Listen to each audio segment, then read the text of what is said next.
most left-leaning people. That's why I was asking the gentleman, like, if you're gonna talk about bring up bad people or anything like that, what is the statistic, or from your observation, the people that were celebrating Charlie Kirk's death, right? Were they left-wing or were they right-wing? Yeah, but what you're saying is, and maybe you could fact check me. I'm just going to, the comparison you're making, the comparison I'm going to make is, then all Republicans are MAGA. And we all know all Republicans are not MAGA. All Democrats didn't cheer this man dying. Exactly. You know, like I said, for me, I'm okay. If you go look statistically, I understand that less than 20 basis points of Democrats or people left of center had an opinion on this, and might be even less than 10 basis. Might be less than 1 basis point, and a basis point is 1/100th of a percent.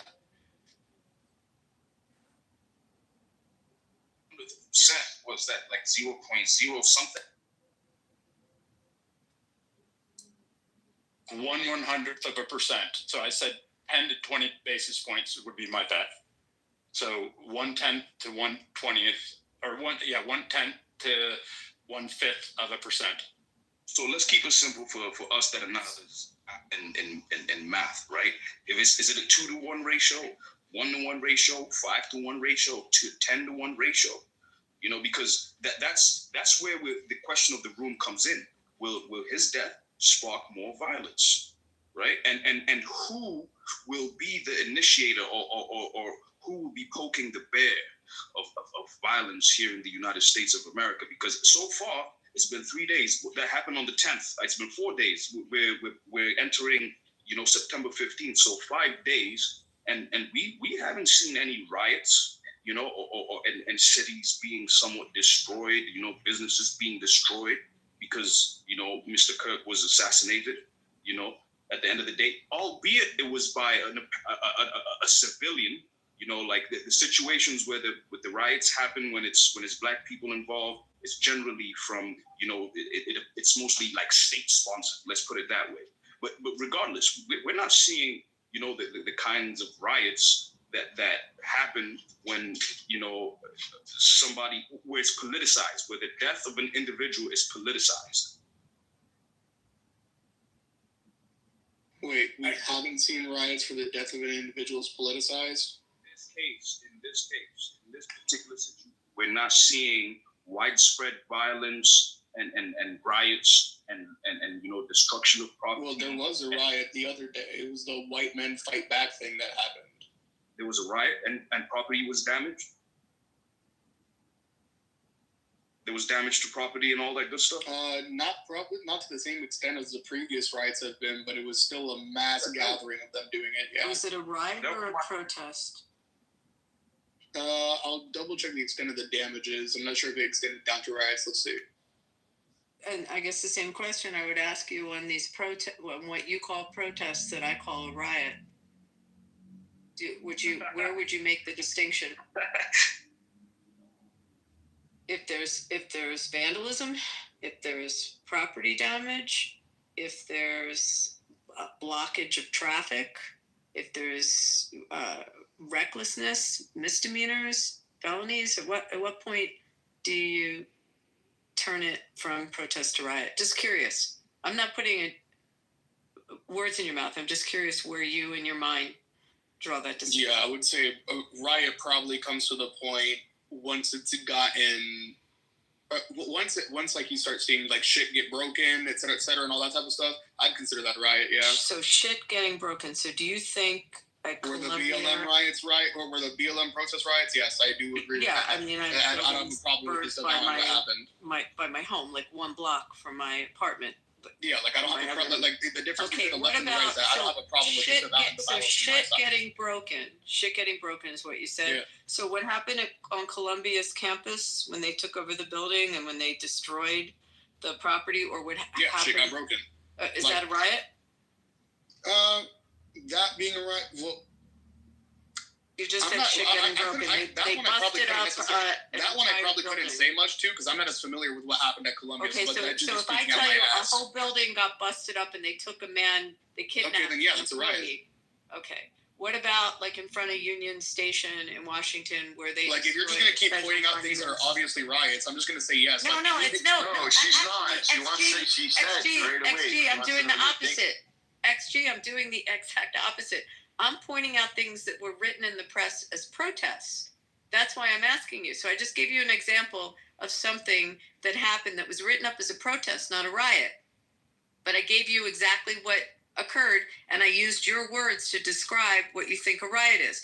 So a bunch of people beating up on cops or on park police, destroying federal monuments and defacing them, and Mhm. and causing damage and attacking park police, and would that be a riot or a protest? Well, I'd say that's a riot. Okay, but it was written up in mainstream media as a protest. So Yeah, it's- I mean- I'm not jumping on you. I'm just saying, like, it's I don't interesting see where what the people point- have the distinctions, and it comes into play in very significant ways, not just as the public is hearing it in the media, but in legal cases. And this happened right after the what we're going to deem as riots in Minnesota. Okay, we can agree they were riots. Yeah. And buildings were burned. So someone threw a Molotov cocktail and burned up a building, a pawn shop, and killed a father. I forget how many kids the dad had, but killed a man. And when he went to trial, they were presenting it as protests and not riot. And the judge, and there's a very good article about this, I can send it to you.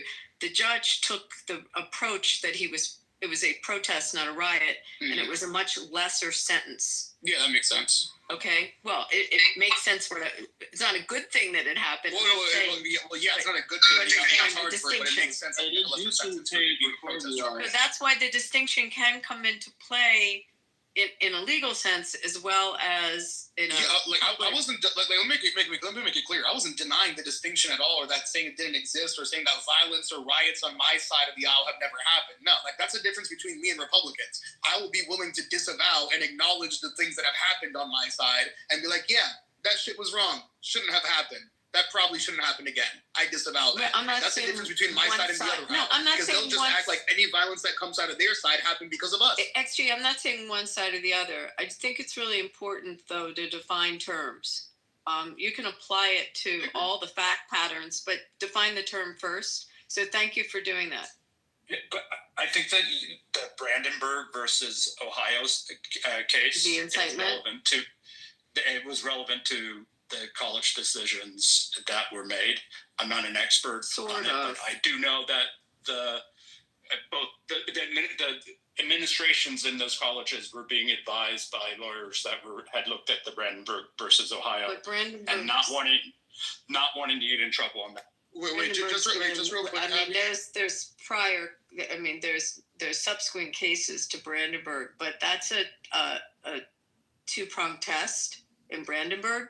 I don't know if you're really looking at Brandenburg with. I don't know if I would necessarily apply that fully, because there's other tests. I mean, you can also you're looking at. Okay, we're going to go down a whole rabbit hole. Hey, Abby, we don't need to talk about it. Okay, so another time. Wait, just real quick before the point gets lost, because Wallace Williams says in chat, total double standard. Did you not hear me disavow both of the sides, including my own?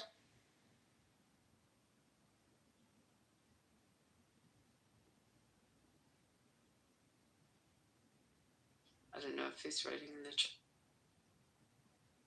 Remember always, though, with any of these, that the policing powers of a government, of a state, is specifically of a state, the policing powers that are given within the 10th Amendment, give that governor of the state the power to protect the health, safety, and welfare of the citizens.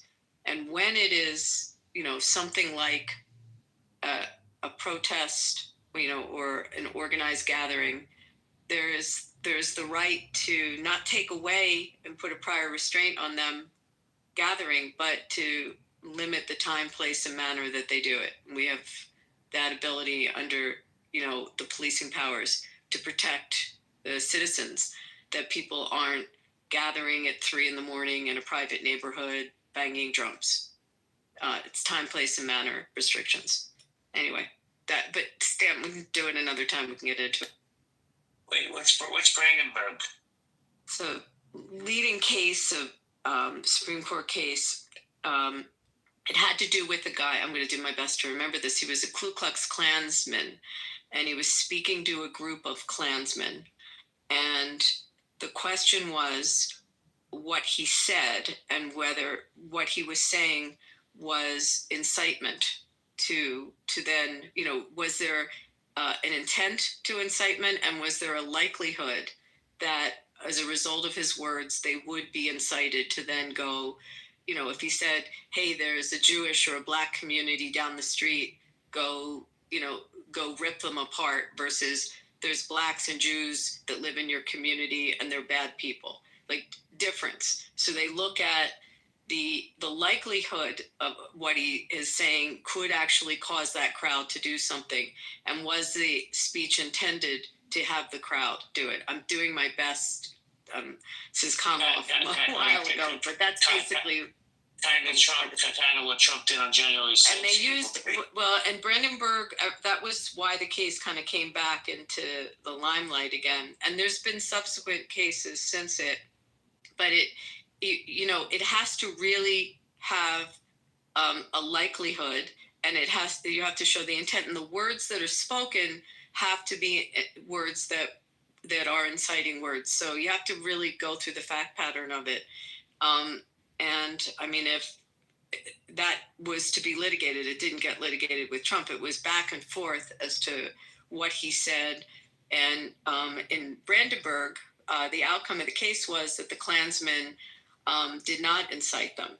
Although if you look at the fact pattern, you would say, oh my God, like that's horrible what he said, but it didn't reach that level to take away his ability to speak, to take away that freedom to speak. It has to be, it has to fit this test. So I'm doing my best on this. I try to Google it. I guess if I'm saying it wrong. How vague can you get before, or how vague or how little vague can you get before you start getting charged with something? It's a really good question. You have to look at the fact patterns. I would say Google the Brandenburg and then probably Google subsequent cases. Okay. And there's been several in front of the Supreme Court. I mean, again, generally, the test to take away your right to speak has to be so compelling for it's the highest level of scrutiny. They have to narrowly define what they're protecting, and it can't be overbroad. It has to be very specific, and it has to be so important to the government to protect that they can take away your right to speak. Well, on that topic, right? Since we're talking about speech right now, plus to hit it back a little I bit more took to you the down title. that rabbit hole. I apologize. No, you're good. Just to get a little bit more back to the title on the same topic of speech, right? There's one point, and I'm as you've noticed, I'm a lot more level-headed and calmer than I usually am in this room, right? So I've been trying to keep it respectful. So understand that when I say this, I'm not trying to stoke flames. I'm just trying to point out what I'm seeing. When I look at social media, right, and I see the conservatives with like that 20,000 person website of people's names and addresses or workplaces that have been making fun of Charlie Kirk or have been making light of the incident or celebrating it, it feels like those same right-wingers and some of the politicians, left-wing too, that have called for like gun control in I guess wake of this incident, are completely working and spouting things antithetical to what Charlie Kirk wanted. I'm pretty sure Charlie Kirk would have just owned, quote unquote, whatever people were making fun of his death had he still been here. I'm pretty sure he would have just acted like it was just memes on Twitter, not to take it seriously, and that this is just the left being gross again, quote unquote, right? But for the most part, it feels like the free speech warriors and the people that are chanting the fact that he died in the name of free speech are now the same people scrutinizing every piece of free speech that's on the internet because they don't agree with the fact that they're celebrating his death or they think it's vile. Now, granted, you can think it's vile, you can think it's disgusting, but in the same way that Charlie didn't deserve to get shot over what he said, right? I don't believe people deserve to be losing their jobs over their personal feelings towards what's going on. Because guess what? That would have been the same exact standard that Charlie Kirk would have wanted. And as much as I disagree with him on 99% of what he says, he probably would have agreed with me that people shouldn't be getting fired over that, because conservatives were all on that plane when cancel culture happened in 2016 with the whole Gamergate stuff in 2014 prior to that. And conservatives were losing their jobs over simple jokes because liberals were triggered online, et cetera, et cetera. And conservatives are super anti people getting fired over making memes on the internet or jokes. But now it's completely 180 because it's one of theirs that got hit. Before anybody continues, Abby, BB, I have to make a phone call, so either you're going to keep it open or you want to close it. No, we'll keep it open for a little, and then we'll close it. If you give me about 10 minutes, I'll come back. Thank you. Abby, I just sent you a message. It's about exactly. I was just writing a comment in a group because somebody was saying the exact same thing about free speech, and I found it, but I sent you, and it was talking about what you were saying exactly at the exact same time. There's people with their hands raised. I can't figure out how to bring them on stage. I feel so bad. I'm clicking on it. I'll bring them up. Don't worry. Oh, but here is, wait, can we just have a moment? Augustus? Hello? It was a good day. Sorry, Augustus, go ahead. Hello? Can you hear me? Yeah. Yes, we can hear you. Go ahead. Yeah, I was just coming up to respond to the question at the top.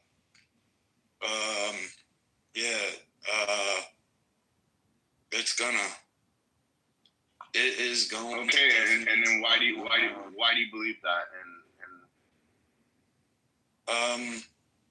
Well, because it's being promoted to the left, that the left can get away with these sorts of things, that they'll be heroic in these sorts of moments.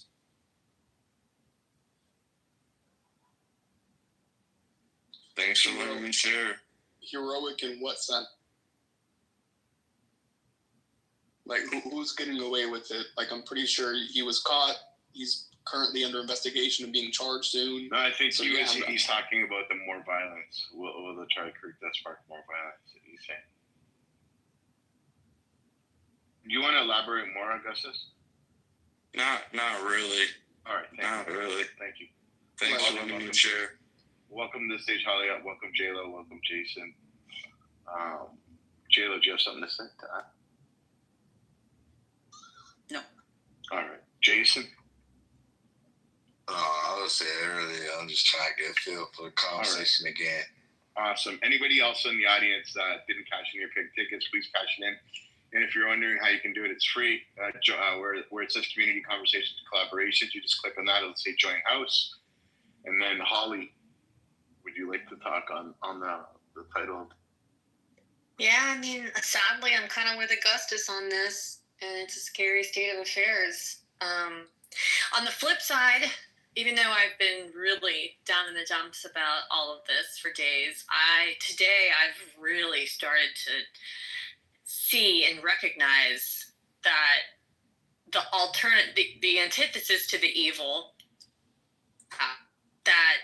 I've just been blown away with the international outpouring and support for Charlie and just what he stood for.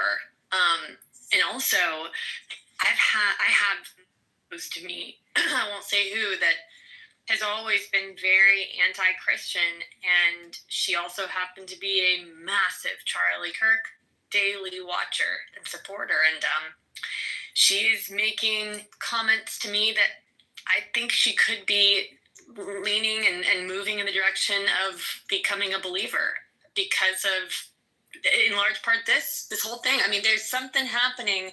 There's something very spiritual happening where we are grieving, sobbing, heartbroken over someone that we didn't know. There's something more than just Charlie happening here. And I think there's really something beautiful also happening from that. Hey, Holly, can I chime in real quick? Please. Yeah, just to support kind of the beginning of what you were saying, and when you were agreeing with what I was saying, an example came to mind that on the app Blue Sky, there's currently a hit list of conservative influencers that's going viral. and being circulated amongst radical left influencers and Oh, you mean the same way the activists. calls to civil war are happening from the right ones? I don't know what you're talking about. Oh, no. Actually, Matt and- Walsh, Ben Hold on. One mic, guys. One mic. One mic, and it's on Augustus. My apologies. That's you talk. Yeah, I don't know what that guy's talking about. All I'm saying is it's an example of violence being ignited by the left. Is that on the left, there's a hit list with Benny Johnson, Ben Shapiro, Nick Fuentes, Walsh. and the list goes on like to be something like a dozen people, maybe even more, calling for the assassinations of these individuals. And instead of it being censored or being like whatever it is, where it's like De-escalate. yeah, de-escalated or anything like that, it's actually being promoted. It's actually being, promoted on that app, Blue Sky. So check into that, guys. Yeah, let's check Okay. the 4chan. Hold on, everyone. Hold on, everyone. One mic, Galen, cash in your pink ticket, and I'm going to put the mic to Buttercup. Wait, one sec before Buttercup. XG. Go ahead. When I was giving my example, I wanted to throw something else kind of like also at you Yeah, when what's we were up? defining what's a riot versus a protest. We get a bunch of crazy sports fans that like to climb on. Oh, that's poles. riots immediately. Yeah. Is that a riot? Yes, I Okay. would say Philly fans are the worst at that. Thank you. Thank you. I am. Well, Philly sucks. Respectfully. I'm Do you sitting. hear this shit? Augustus, please. I just want to. Man, listen. I'm sitting here with bated breath to see what Buttercup has to say. Oh, me too. So, Buttercup, how you doing? I think BB knows what I have to say. No, I don't. That's why I No. said mic's on you. Go ahead. I wish you two would get a room already. No. There's like an elderly woman that hangs out with BB's crowd that he's convinced. I said a room. We're He's talking. convinced Hold her. on. We're talking about the title of the room. Don't like. Yeah, this can isn't you just about airing Buttercup out. stay I know, on but the why are you title? lying to this poor woman and telling her people Buttercup. starting rooms on her? Buttercup, What are you we've talking got about? kind of a You're being a good real troll. conversation going here on this, and we've got people from the left and the right like having a really good civil conversation. And it's honored when that happens on here. We can't. Please stay with it. Talk about the subject. It's cool. Take your position, but stay on topic. Can you? So will Charlie Kirk's death spark more violence? Can you speak to the title? Certainly more violence on this app from psychopaths Come on, who Buttercup. convince middle-aged women that people are starting rooms.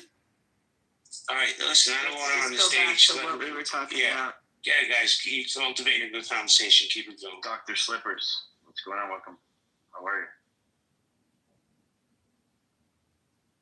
Adams, you there, Adams? Yeah, I'm very pissed off. Very, And me? very. No, So not you're Okay, then answering I'm the good. question, Adams. Do you think it would be more violence? I was just threatened, and I literally just got off the phone, Abby, with the FBI. You know, with a very, Let's talk in here though on this. with a very You're credible. being Adams, you're being recorded by John. Like, just don't talk about personal stuff in here. Abby, I'm listen, trying to help you. I shan't. It's just Where have we got into this place in America Go ahead. to where me being indifferent to this issue renders a person threatening to shoot me and my family? Like that is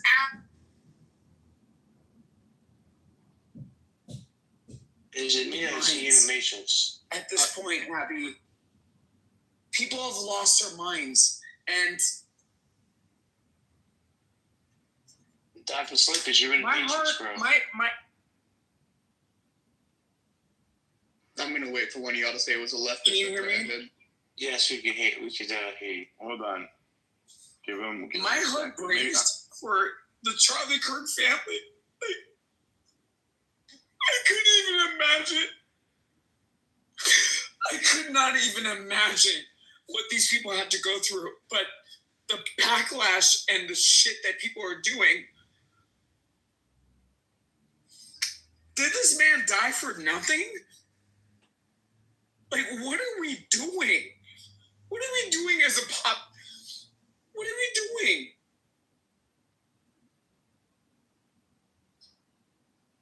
This is so incredibly heartbreaking. You know, both sides engaging in political propaganda that, in my opinion, is it's detrimental to the furtherance of us as an American population. And take a breath, Adams. Jay, do you know how scared I was? Like earlier today, like somebody literally like threatened to unalive me and the rest of my family over not meeting a moment that people feel I should have met. I'm tired of this. I'm so incredibly tired of it. Like, I'm so tired of it. Like, this is so fucked up on so many different fronts. I mean, if anybody saw Charlie Kirk's wife leaning over her husband's casket, I couldn't imagine how that woman feels in this moment. But I've been there in saying goodbye to a loved one and, you know, having so many people having so many strong opinions to be said. We need to be kinder to each other. We do. We have to. We must. We need to be kinder to each other. And I'm sorry for getting emotional. Like, I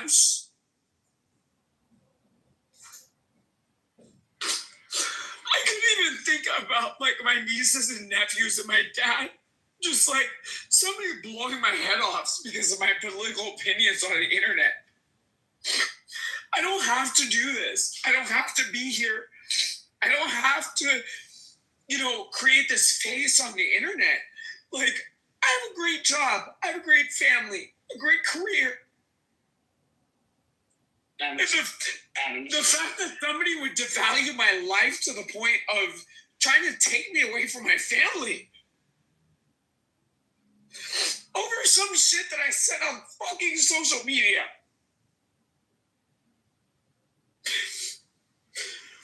As a Republican, I cannot stand with this. I'm sorry. Adams, why don't you take a few minutes and I'll definitely come back to you. Let me say hello to J-Lo and Dr. Catherine. Hello, ladies.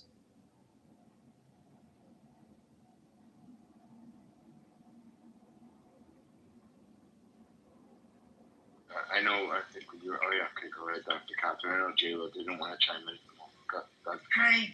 Yeah, you know, I have to say I've seen on social media, I'm in a lot of like physician groups and stuff, and one is literally called like Empowering Women Physicians, and like hundreds of women are fighting with each other about this. Hearing Adams in tears, we've seen a lot of grief, a lot of anger. I never heard of Charlie Kirk before this happened. And certainly some of the things he said, I'm like, wow, that was a lot. And I can see how these politically violent emotions are coming up. But I think, Adams, you said something that's really important, and that is that devaluing life is the problem, and how when we're hurt, we might have more concern for other humans and how they've been hurting. And as hard as it is to go through that pain, and as wrong as it is to be threatened, I do think it makes us stronger collectively to go through this and to create community by coming to consensus that it is painful and that creating more division is not the solution. And I wish our president said more cohesive and unifying things to us as a country, but it doesn't mean we can't separately contribute within our communities to bring people together. And so I just want to say to everybody, those are my thoughts. And I actually haven't spoken publicly at all about this until today in this room. And I know many of you, and I'm praying for all of your families. I have to tell you, I haven't even talked to my son about it. And I was just thinking I'm probably not a good parent for not talking about it with him. But I will. Miss Catherine, if you don't mind me asking. Miss Catherine, how do you have a conversation? Very quick, Doctor, just very quick. I just so Catherine, you said you weren't familiar with Mr. Kirk for quite some time, and up until the situation was brought into your attention. So, what is it that so far? What aspects of this content did you consume, so to speak? Like, what were the things that you heard? Because you just said there were things that that he said that were, I guess, they were there. So, do you mind? Sure. No, I don't mind at all. I do, as a working woman who has left my children with other caregivers, and his stance on how women should really get their MRS degree when they go to college, and be home with the children. And I do think that an intact family is the best for raising children. But I think how we define family should be more about love and partnership and community within the family, more than just it has to be a man with a woman and the woman stays home and the man goes to work, and some of those conventional conservative thoughts that where I live and where I work, and when I'm on the front lines in the emergency department, that's not most of the time what I'm seeing. And I wouldn't want children to think that their families aren't as valued as what he says a woman should be as a mom or a family should be. So I do think that's there is now sounds like it takes a village to raise a child. No, but what I was asking is like specifically like not what your interpretation of what he said. Like, what were some of the things?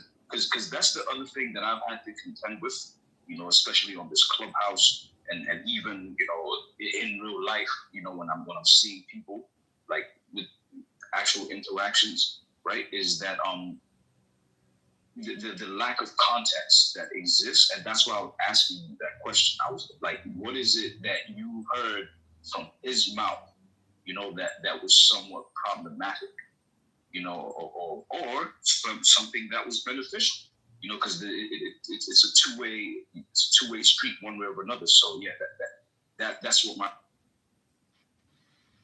Yeah, thank you for the question. And like I said, I've only gotten to hear some of the context and of who he is, and I do think a lot of times it's taken out of context. So I tried to see more of what he was saying, like when he was talking about DEI and vetting a pilot, based on the color of his skin and having doubts because of how they've shifted some criteria. I thought that was pretty polarizing statements, and I like that he's willing to debate and listen and goes into colleges and really, I think it's great to see young people caring about family, caring about politics, caring about community. But I do think he was a polarizing figure, and I do think that has, unfortunately, we do have to look out for when we take public positions and they're not popular. People do get killed, and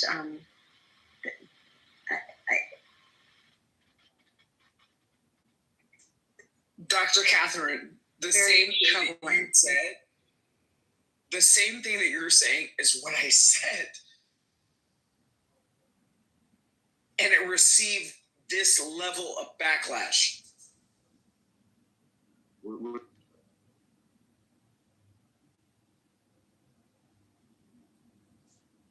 But the violence comes from the left. No, Yeah, no, wait. I want Dr. Slippers, the fellow doctor, what did you say, brother? Oh, hold on a second. Before we get to that, let me say hello to Nutrition Lee. Nutrition Lee. Hey, Hi. you can just call me Leah. I'm sorry, it's complicated, but hey, Catherine, it's been a while since we've spoken. I just want to kind of bolster what Catherine was saying. Here is a direct quote for you. Just get married. This is you were asking for Charlie Kirk's words. So just get married early, reject the siren song of modernity, and have lots of kids. Being a part, which I'm not. I'm just because you asked for his words, not an interpretation, right? Being a partner at a local law firm isn't actually that big of a deal. Having 3 kids is a really big deal and will make you happier, and it's okay to be a stay-at-home mom. In fact, we need a lot of stay-at-home moms, and a lot of women want to be stay-at-home moms, and we have miserable women because we've been shuffling them into corporate wasteland, when in reality, a lot of them don't find a lot of passion and fulfillment in that line of work, and who can blame them? And that's like a pretty mild quote for a lot of what he said in terms of women not working, but I don't think Catherine is interpreting what he said. I think it's that's his belief, and I don't think it's a good thing or a bad thing. I think it's just he said what he stood for, and I think that's commendable that he said what he stood for, but that is what he stood for. But it's okay that he has the right to have the opinion to stand for that. Of course. I mean, I think we live in a dangerous place and not a democracy if we're killing people for listen to what we were talking about before. And again, I'm the last person you would think to tell you to go listen to Bernie Sanders. Someone put the link, if we can find it, I'll put it in the chat, about political violence and people having the right to say exactly what you just read. And hey, anecdotally, I've had the career with kids and a partner in a law firm, and some of his saying what he says, sometimes you have to take pause. You look back and you think about how you were as a parent, and would things have been different if you took a different direction and you were a stay-at-home. It does give you pause. It's not. I'm not saying right or wrong. But it's not building is hot to make people think. Abby, really quick, could you give me any example of somebody on the right also denouncing both sides of violence like Bernie did? Yeah, I mean, it's probably, I haven't searched it, but I'll find it for you. That happened to be in Gary's chat. So we all just stand, Dr. Jordan, those of us in Gary's chat just saw it. But, if you'd like, I'll search and I'll find statements from maybe, someone in Congress, or, I will look for it and find something for you. But it's just a general statement about exactly what you just heard. Having an opinion, and it's okay. That's what our foundation is. Well, let me ask you a question. Hold on. Let me ask you a question to Leah. Leah, do you find that the statement you just read, do you find that to be problematic, or you had no issue with it? So I also work, right? I'm a dietitian. I have my own practice. I work, and I think, and I'm a mom, and I think you can work and be fulfilled, and also be a fantastic parent, right? So it's not that I have an issue with it. I would say I think there are also stay-at-home moms who are very fulfilled. It's that it's not my path, right? Are there things that Charlie Kirk said that I agree with? Yes, but that's not. I think I came up because I wanted to. The question for Catherine was like, is that your interpretation or is that what he said? And that's what he said. But I think that's okay.